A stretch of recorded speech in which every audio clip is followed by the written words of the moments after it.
Game of Thrones Season 8, Episode 5, the penultimate episode. So I'm going to be upfront and say that I have a lot of mixed feelings about this episode. There was some stuff that I liked, a few things that I thought were really good, and a lot of things that I thought were goofy, and some things that I thought were completely terrible, and I can't believe they actually ended up happening in this show. Now I'm going to get the things that I really didn't like about this episode out of the way first, then move on to the things that I like, and then move on to the main topic at hand. First off, the Golden Company was completely useless. Like, why even bother bringing them into the show if they're just going to get wasted right away? No point in having them. Cersei just staring out the window throughout the entire battle, not doing anything and leaving way too late to get out. Jaime and Cersei's death, completely anticlimactic, crushed by rocks. Really? That's the best you can do for those characters? Except for Cersei's last minute breakdown, there was nothing about that sequence that I enjoyed. The death of Varys was incredibly disappointing, just like we never got to see Littlefinger's scar that runs from his stomach all the way up to the top of his chest. We never got to hear what Varys as a child heard in the flames when they threw his private parts into the flames. So now not one, but both of the sneakiest, smartest people throughout the entire series have died, with a completely unsatisfactory payoff to something set up earlier in the series. The Euron and Jaime fight might be the worst, most pointless fight scene to ever occur in the entire series. Kingslayer! We need to get the Queen out of King's Landing. Listen!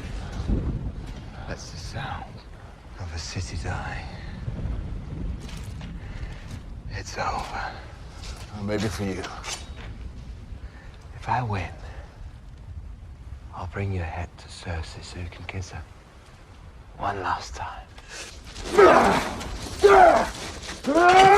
It was awful from start to finish, and I have no idea what was even motivating Euron to want to fight Jaime. All of a sudden, the show makes it seem like Euron's life mission was to kill the Kingslayer. But I got you! I got you!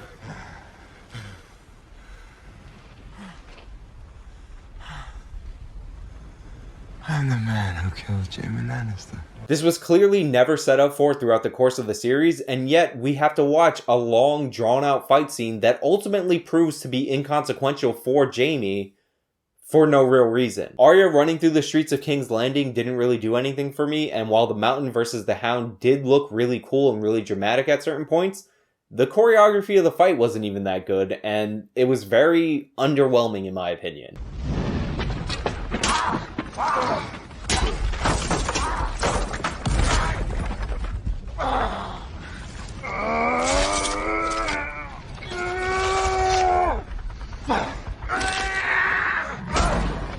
I did like the scene between Tyrion and Jaime. I did like the scene between Arya and the Hound. She finally calls him Sandor, and he tells her not to be so vengeful and to go on and live her life. So that was really cool. I did enjoy seeing the sack of King's Landing from Jon's perspective, because in fantasy, war is often portrayed as this noble thing, but George R.R. Martin's stories don't work that way, and it was shown to be horrific, and for us to see that through the eyes of a character that's largely viewed to be noble, I actually thought that was good and true to the show. It also parallels Ned Stark's reaction to the Lannister army sacking King's Landing when the Mad King fell, so I think that that was a nice callback that actually fit the narrative of the story well, as opposed to the series of terrible callbacks we've been getting throughout Season 8. Of course, I don't like how Jon has become and continues to be a side character in this story. We followed him over the course of 7 seasons, and all of a sudden in Season 8, he has literally nothing to do but give speeches and stand around looking confused. However, one of the things I find strange about the reaction to this episode is how people are reacting to Dany becoming the Mad Queen, as opposed to how they reacted to Arya killing the Night King. For some reason, I'm seeing a lot of people defending Arya killing the Night King, despite the fact that that was poorly set up for. They literally had to retcon a line from Season 3 in order to make it fit better. And in that darkness, eyes staring back at me. Brown eyes, blue eyes, green eyes. Eyes you'll shut forever. You said I'd shut many eyes forever. You were right about that too. Brown eyes, green eyes, and blue eyes. I mean, even the showrunners themselves in the Inside Throne said that they made the decision 3 years ago, which was when they were filming season 7 of the show, and they did it for shock value, because it was too obvious for Jon to have a final confrontation with the Night King, and they wanted to subvert our expectations. For, God, I think it's probably 3 years now or something, we've known that it was going to be Arya who delivers that fatal blow. She seemed like the best candidate, provided we weren't thinking about her in that moment. We hope to kind of avoid the expected, and Jon Snow has always been the hero, the one who's been the savior, but it just didn't seem right to us for this moment. Now, the reason I bring that up is because you have people who defended that, despite the fact that you have the showrunner saying that they did it for the sole purpose of subverting our expectations, and they decided on it very late in the game, thus undercutting all this foreshadowing, are now attacking this episode because they say that Dany was completely out of character when she decided to go full Mad Queen. But the thing is, and I've been saying this for a long time, the entire series has been building up to the moment where Dany snaps and becomes the Mad Queen. Dracarys. Burn them all! The Mad King gave his enemies the justice they deserved. I will answer injustice with justice. And each time it made him feel powerful. You're a dragon. Be a dragon. Multiple times throughout the course of the seasons, her first instinct is to burn her enemies alive, and she's only not done so because she's been repeatedly talked out of it by multiple advisors. However, throughout the course of the series, little by little, she's been losing all of her calming advisors, either through death or mistrust, and left to her own devices, this is what the show has been telling us she would do based on her instincts. We're even told throughout the course of the series that Aerys, the Mad King, didn't start out as an insane person. He actually started out really promising, and then over time he descended into madness and became more and more cruel. Daenerys has become more and more cruel over the course of the series. She's also never really been put to the test and suffered the number of losses that she's had since coming to Westeros throughout her whole story. Now, was it over the top for her to go block by block and target civilians and burn them to death in King's Landing? Absolutely. I think what would have been sufficient was for her to have killed all of the Lannister soldiers after they threw down her arms. That would have told us that this is a much darker person, but it would have also left a little bit of question about whether or not she's a true villain.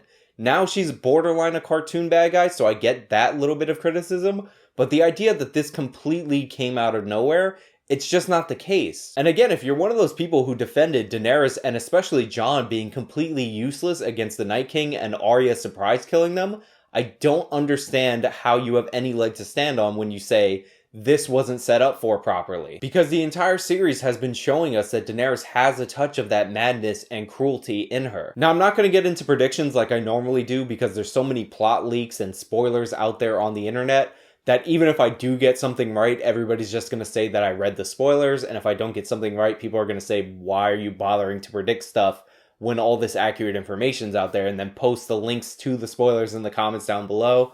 So I'm not really going to get into that. But setting aside what will actually happen in the finale for a minute, I will point out that the writers have basically written themselves into a corner because the only thing that should happen in the next episode is Jon should take the Iron Throne. Now, I'm not saying this will happen. In fact, based on the plot leaks, it's likely that this won't happen. But narratively speaking, that's all you can do with this story. Jon's entire arc is not wanting power, but being forced to take it when other people choose him because they need him to lead. One of the lessons that Jon learned from joining the Night's Watch, and Maester Aemon in particular, was that love is the death of duty. He said repeatedly throughout this episode that he's not going to take the throne because Daenerys is his queen, and he loves her, and because he loved her, he allowed her to murder all these people in King's Landing. He needs to put duty and honor before love. Where they will not love. Love is the death of duty. If the day should ever come when your Lord Father was forced to choose between honor on the one hand and those he loves on the other, what would he do? He would do whatever was right, no matter what. Then Lord Stark is one man in 10,000. All that's left for him now in terms of him as a character is for him to do what he told Maester Aemon he thought his father would do in that situation, which was choose the right thing over the people that you love. Speaking of Ned Stark, Jon also has to not make the same mistake that Ned Stark made when he had the opportunity to take the throne, but he gave it to Robert Baratheon. I know Jon becoming king might sound too corny to hardcore fans, but if Jon doesn't do this and he chooses some middle ground where he gets rid of Dany and then he goes off north of the wall to live with Tormund Giantsbane and Ghost, then it's an unsatisfactory ending and the entirety of the story is completely pointless. And believe me, King John will be way more satisfying than Westeros becoming some crummy democracy, or if the odds makers are right, the people who are betting on this, Bran becoming king. Unless the Children in the Forest and Bran as the Three-Eyed Raven are revealed to be villains in the story, Bran becoming the king of Westeros would be the worst, most unfulfilling ending you could possibly have. I mean, seriously, if the conclusion of the show is that Westeros should be ruled by an all-knowing, all-seeing, creepy, emotionless weirdo without any prior setup to indicate this, that's the most unsatisfying ending possible. I genuinely would prefer Mad Queen Daenerys ruling with an iron fist, burning all of her enemies, than that be the actual ending of the show. Anyway, that's all I really have for you guys today. Let me know what you think about this in the comments down below. If you like this video, then show me by leaving a like, subscribe for more content, follow me on all my social medias. This has been me talking about Game of Thrones Season 8, Episode 5. Till next time.